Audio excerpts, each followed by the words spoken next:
नमस्कार, मैं रवीश कुमार। अनुराग कुमार दिसानायके श्रीलंका के राष्ट्रपति चुने गए हैं। पूरी दुनिया में कम्युनिस्ट का भूत खड़ा कर दिया जाता है।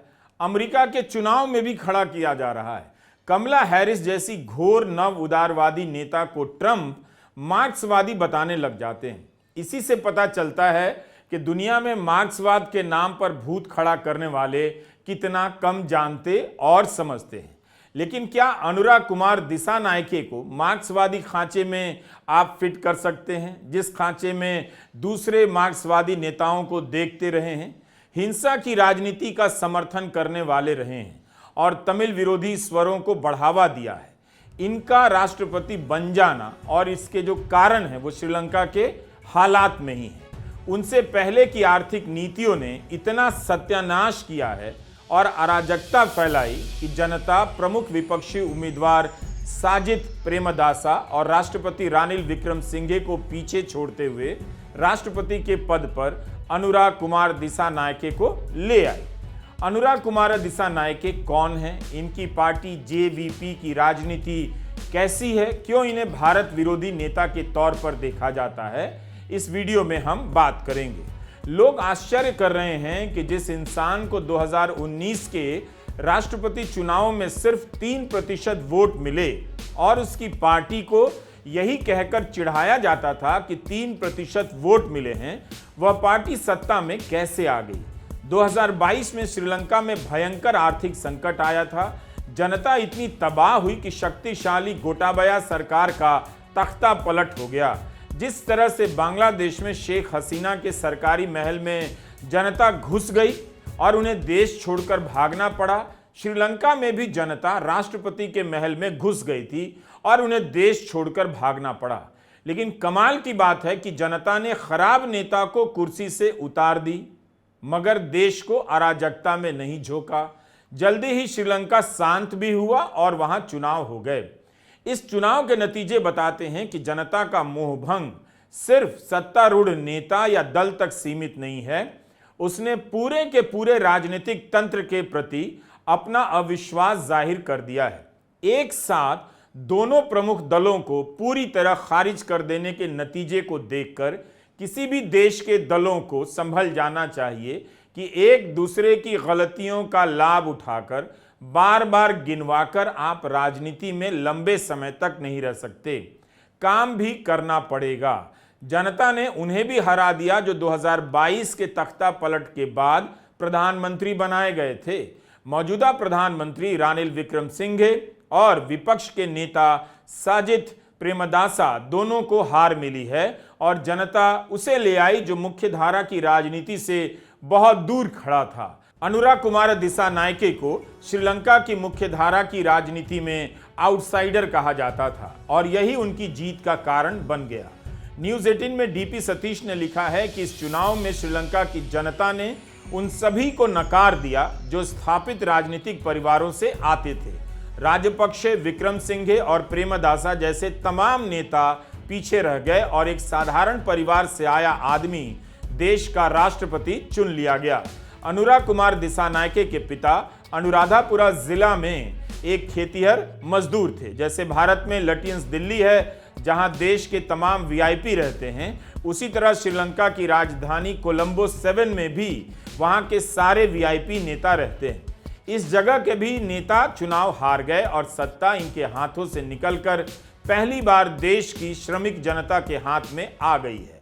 अनुराग कुमार दिसानायके को एकेडी नाम से जाना जाता है। इस बार मुकाबला बहुत करीबी का था, इसलिए पहले दौर में किसी भी उम्मीदवार को 50% से अधिक मत नहीं मिले। श्रीलंका में राष्ट्रपति का चुनाव इतिहास में पहली बार दूसरे राउंड की मतगणना में किया गया। साफ है कि जनता बदलाव चाहती है और अब एक रेडिकल लेफ्ट राजनीति से निकले नेता के ऊपर इस गंभीर आर्थिक संकट से गुजर रही श्रीलंकाई अर्थव्यवस्था को संभालने की जिम्मेदारी दे दी गई है। 55 साल के एकेडी तुलनात्मक रूप से राष्ट्रीय राजनीति में युवा नेता हैं। उनकी रैलियों में बड़ी संख्या में युवा मौजूद होते थे जो उनमें बदलाव की उम्मीद देख रहे थे। एनपीपी ने अपना चुनावी अभियान काफी पहले शुरू कर दिया। दिसानायके संसद में काली पैंट और सफेद कमीज का फॉर्मल ड्रेस पहनते हैं, लेकिन रैलियों में खासकर उन्होंने युवाओं से कनेक्ट करने वाले जीन्स और कैजुअल शर्ट जैसे कपड़े पहने। कमीज जीन्स के अंदर टक करके पहनते थे। युवाओं की स्टाइल में उनका कमीज की बाह को मोड़कर ऊपर कोहनी तक चढ़ा लेना स्टाइल स्टेटमेंट बन गया। उनके भाषण अक्सर पुराने नेताओं के प्रति जनता के गुस्से को आवाज देने वाले होते थे। वे खुद को पहले हुए नेताओं से अलग जमीन पर स्थापित करने लगे। द हिंदू अखबार में मीरा श्रीनिवासन ने श्रीलंका चुनाव को विस्तार से कवर किया है और लिखा है। उन्होंने बताया है कि जनता विमुक्ति पेरामुना जेवीपी मार्क्सवादी लेनिनवादी विचारधारा की पार्टी रही है, जिसका 90 के दशक से पहले तक यही रुख था कि देश से पूंजीवादी सत्ता को उखाड़ फेंकना है। लेकिन 80 के दशक की शुरुआत में पार्टी ने सिंगला राष्ट्रवाद का झंडा उठा लिया और इस पर तमिल विरोधी हिंसा में शामिल होने के आरोप भी लगे। जनता विमुक्ति पेरामुना जेवीपी मार्क्सवादी लेनिनवादी विचारधारा की पार्टी रही, जिसका 90 के दशक से पहले तक यही रुख था कि देश से पूंजीवादी सत्ता को उखाड़ फेंकना है। लेकिन 80 के दशक की शुरुआत में इस पार्टी ने सिंगला राष्ट्रवाद का झंडा उठा लिया और इस पर तमिल विरोधी हिंसा में शामिल होने के आरोप लगे। श्रीलंका के गृह युद्ध में जब भारत ने दखल दिया और शांति सेना भेजने का फैसला किया, तब जेवीपी ने उसके खिलाफ सशस्त्र आंदोलन चलाया। यही नहीं, जब सन 2000 के बाद महिंद्रा राजपक्षे ने तमिल विद्रोह को सरकारी दमन और हिंसा से कुचला, तब जेवीपी ने उसका समर्थन किया।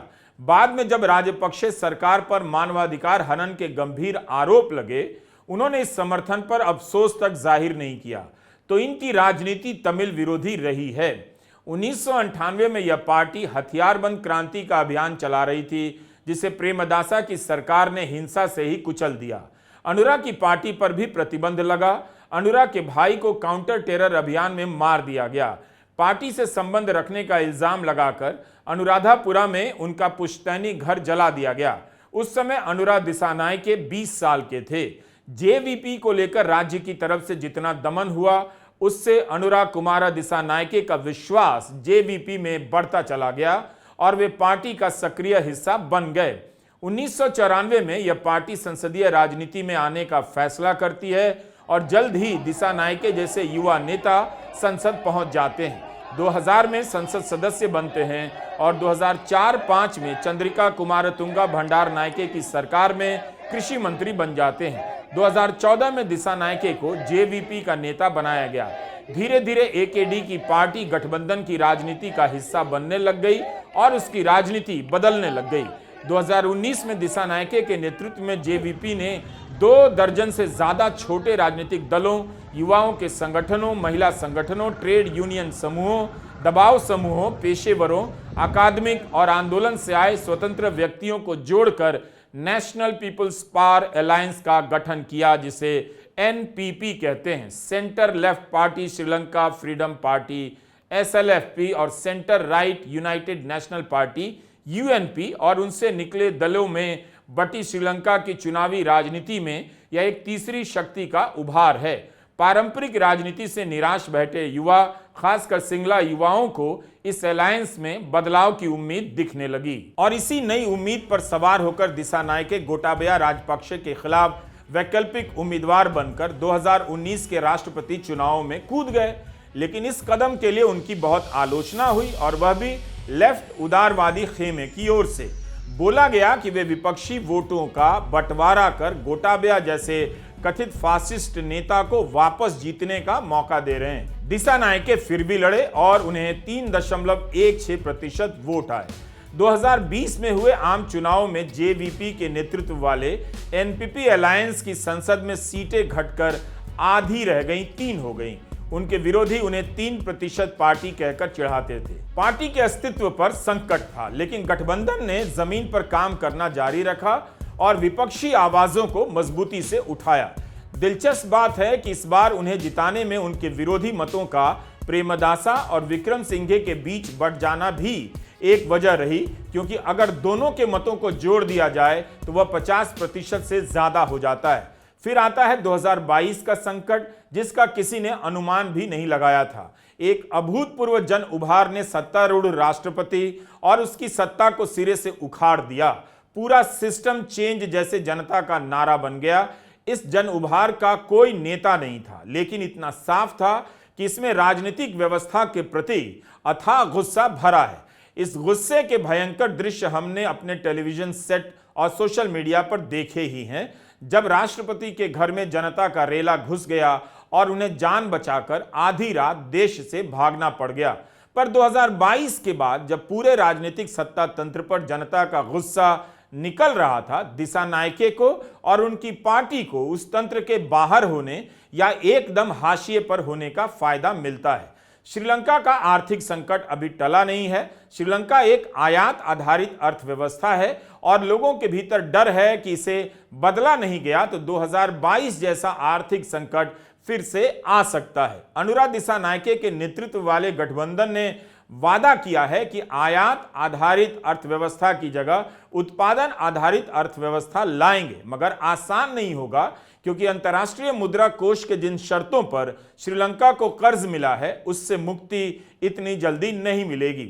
एक और दिसानायके पर मार्क्सवादी लेनिनवादी पार्टी का नेता होने का ठप्पा है, वहीं पार्टी के वाम आलोचक उन पर कम्युनिस्ट आदर्शों और समाजवादी सिद्धांतों से दूर जाने का आरोप लगाते हैं। कहा गया कि उनकी राजनीति सिस्टम में आमूलचूल परिवर्तन लाने का विचार छोड़कर अब व्यक्ति केंद्रित हो गई है।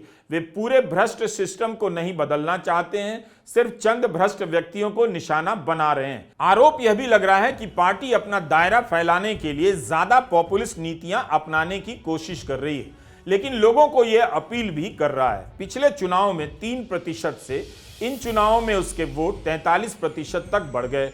2023 में द हिंदू से बात करते हुए दिसानायके ने इन आरोपों पर कहा था, लेबल हमेशा गलत धारणा तक ले जाते हैं। लेफ्ट राजनीति बुरी नहीं है, ये तो अच्छी चीज है।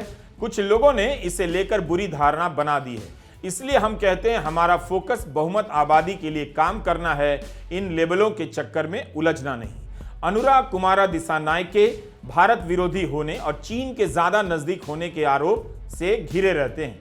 श्रीलंकाई गृह युद्ध के दौरान उनकी पार्टी का इतिहास यही दिखा कि तमिल विरोधी राजनीति का नेतृत्व किया और भारत के हस्तक्षेप का विरोध। हालांकि उन्होंने इन आरोपों को हमेशा गलत बताया है और बोला है कि वे अपनी जनता के साथ हैं और किसी के नहीं। सत्ता में आने के बाद दिसानायके के लिए आसान नहीं होगा कि वे भारत के खिलाफ स्टैंड ले सकें। पत्रकार डीपी सतीश ने लिखा है कि श्रीलंका की आर्थिक स्थिति ठीक नहीं है, भारत उसका पड़ोसी है और बड़ा व्यापारिक साझेदार भी। इस हाल में श्रीलंका भारत से दुश्मनी मोल नहीं लेगा। इससे यह भी पता चलता है कि दिसानायके पिछले साल अपनी पार्टी का एक प्रतिनिधिमंडल लेकर भारत आए थे और यहां विदेश मंत्री एस जयशंकर, एनएसए अजीत डोभाल से उनकी मुलाकातें हुई। विदेश मंत्री जयशंकर ने तब इस मुलाकात की तस्वीर ट्वीट भी की थी। बाद में दिसानायके ने दावा किया कि उनकी 5 दिन की इस भारत यात्रा को खुद भारत सरकार ने प्रायोजित किया था। नमस्कार, मैं रवीश कुमार।